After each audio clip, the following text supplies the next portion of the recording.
A function f from the set of positive real numbers to itself satisfies the functional equation here shown on screen.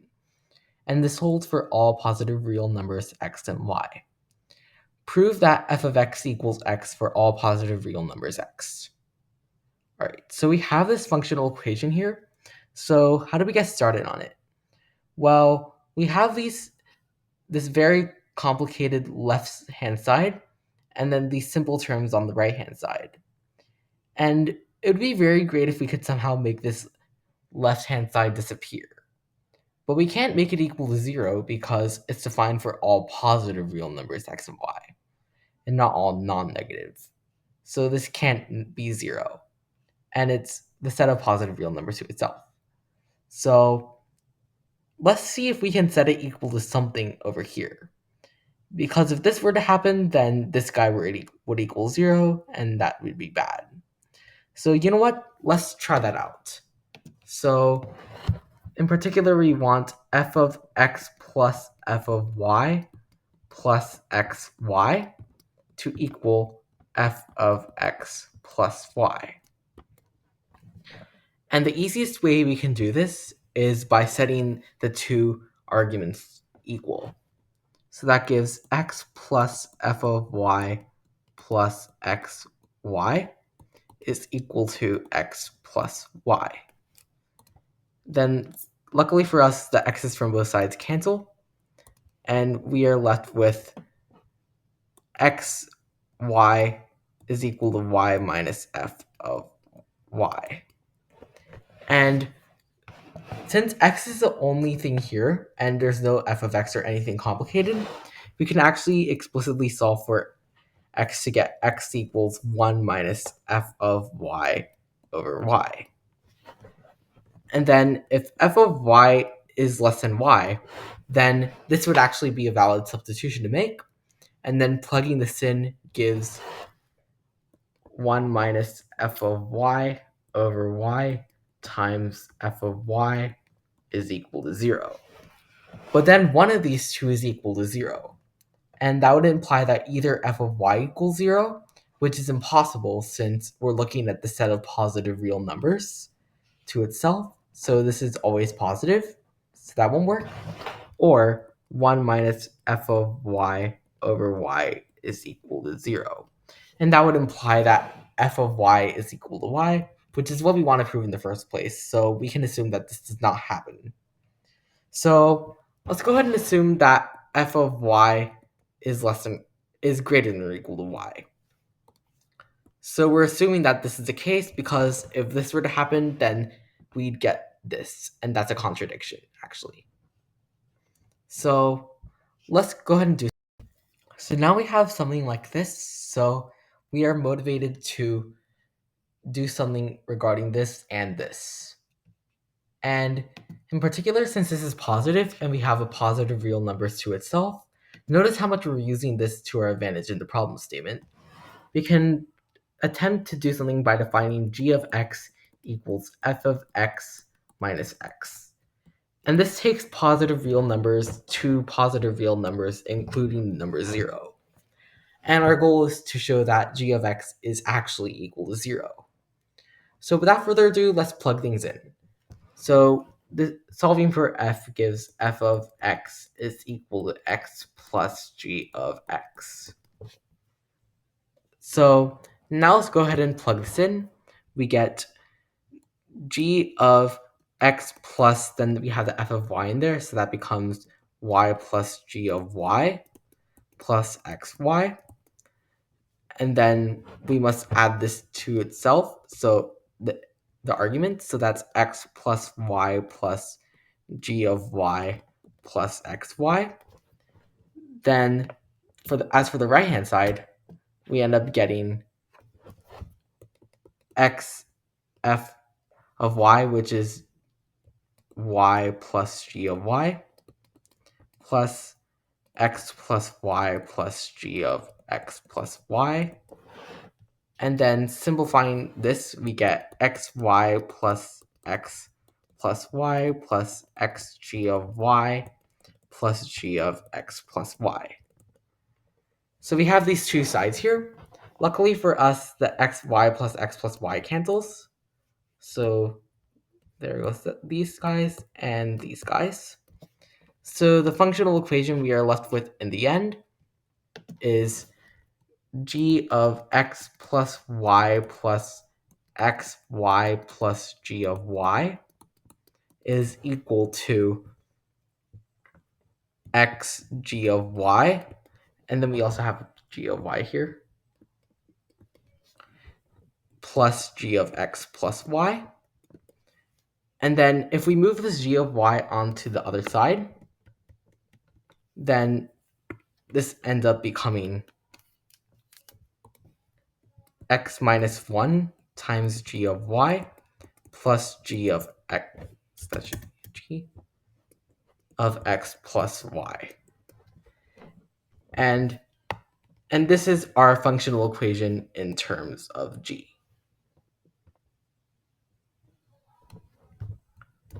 So now let's see what we can do with this. So we have this function g of x that satisfies this equation, and it's from the set of positive real numbers to the non-negative real numbers, which is the positive real numbers plus the number 0. And we want to show that g of x, which satisfies this, is equal to 0, because then f of x is equal to x. So we have this random x minus 1 here. So the best thing we can do is plug in x equals 1. And doing so, we end up getting g of, and then x becomes 1, so that's 1, plus y, so that's 2y, plus g of y, and then that equals this term vanishes, and then this is g of y plus 1. So now what? Well, we want to try using this looks like it's some typical functional equation that we could use. So let's see if it has some of those typical functional equation properties. Some of them include being an involution. In other words, g of x is equal to x for all x. The second one is injectivity. And the third is surjectivity. And yeah, this is basically our list at this point. So suppose that there exists a solution other than g of x is equal to 0. We'd be very interested in these type of solutions, so let's try searching for each of these properties. First, we have the involution. If it was an involution, then things wouldn't be really that neat for this side here, because this guy cannot never equal 0, because y is greater than 0. So that's out of the list. So now we have surjectivity, but the thing is, both sides of this equation, everything inside this equation is kind of wrapped, so we can't do anything there. So yeah, so surjectivity is gone, and that leaves injectivity. So let's try that idea out real quick. So let's go ahead and erase everything, and we'll return to that in a bit. So suppose that g of x is equal to g of y, but x is not equal to y. Then we have this functional equation here, and this left-hand side seems kind of symmetrical, except for that one g of y here. But look, g of y is equal to g of x. So this side is actually very symmetrical. And so is this term here. So let's go ahead and swap y and x. Doing so gives g of x plus y plus xy plus g of x. But then we note that g of x is equal to g of y. So that's g of y, same left-hand side, is equal to y minus 1 g of x plus g of x plus y. So the only thing that really changed here is the x minus 1 g of y and y minus 1 g of x. So that obviously implies that both of these are equal. Of y is equal to y minus 1 g of x. So, and both sides are equal, because g of x is equal to g of y, that implies that if we bring all the terms to one side, x minus y times g of y is equal to 0. It's equal to 0. And that implies that either x equals y, which is a contradiction here, because if g of x is equal to g of y, but x is not equal to y, or g of y is equal to 0, as well as g of x. So this thing here ends up implying that either g of x is equal to g of y is equal to 0, which is what we want, or x equals y. So now let's go ahead and return to this main thing here and try out the x equals 1 idea.